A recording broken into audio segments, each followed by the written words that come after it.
Now to the Trump administration moves to reshape the federal government. The president and Elon Musk now considering a plan to eliminate the Department of Education after controversial moves at the state and Treasury departments that are drawing lawsuits and resistance from Democrats. Senior political correspondent Rachel Scott is on Capitol Hill. Good morning, Rachel. George, good morning to you. And President Donald Trump's pick for Education Secretary has not even had a confirmation hearing yet here on Capitol Hill. But this morning we are learning that plans are in the works to dismantle the Department of Education. This morning, President Trump finalizing plans to gut the Department of Education. Sources tell ABC News the president now weighing an executive order to direct his education secretary to submit a proposal to dismantle the agency and call on Congress to eliminate it, fulfilling a campaign promise. Your state is going to control your children's education. We're moving it out of Washington.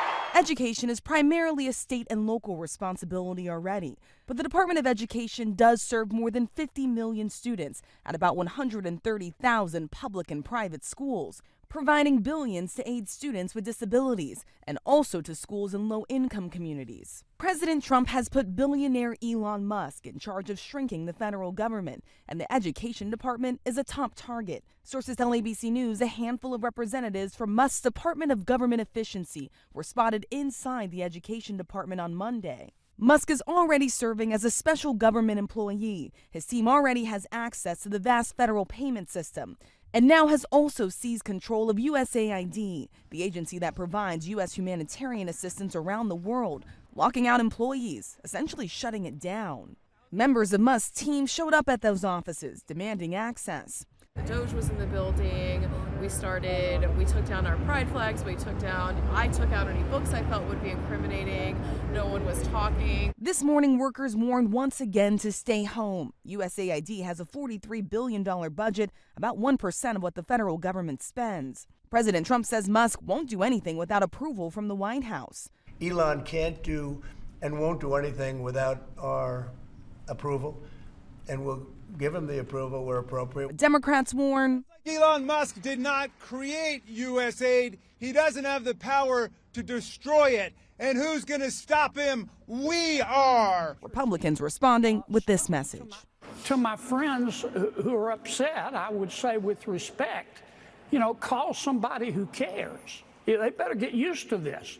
It's USAID today. It's going to be Department of Education tomorrow. So what is left of USAID is now being folded under the State Department under Secretary Marco Rubio, but Democrats making the point there that it is Congress that has provided funding for the agency, and it would be up to Congress to dismantle it, George. And Rachel, in Congress today, there are two key votes for President Trump's nominees. Yes, George, these are two key test votes. One is for Tulsi Gabbard, President Donald Trump's pick for Director of National Intelligence. She picked up some support overnight from key Republican moderate Senator Susan Collins. There is another test vote in a committee for Robert F. Kennedy Jr., President Donald Trump's pick for Health Secretary. All eyes are going to be on Senator Bill Cassidy. He said he was really struggling with Kennedy's nomination after he spread misinformation about vaccines. We know they did speak over the weekend, but it's unclear if he got the assurances he needed, George. Rachel Scott, thanks.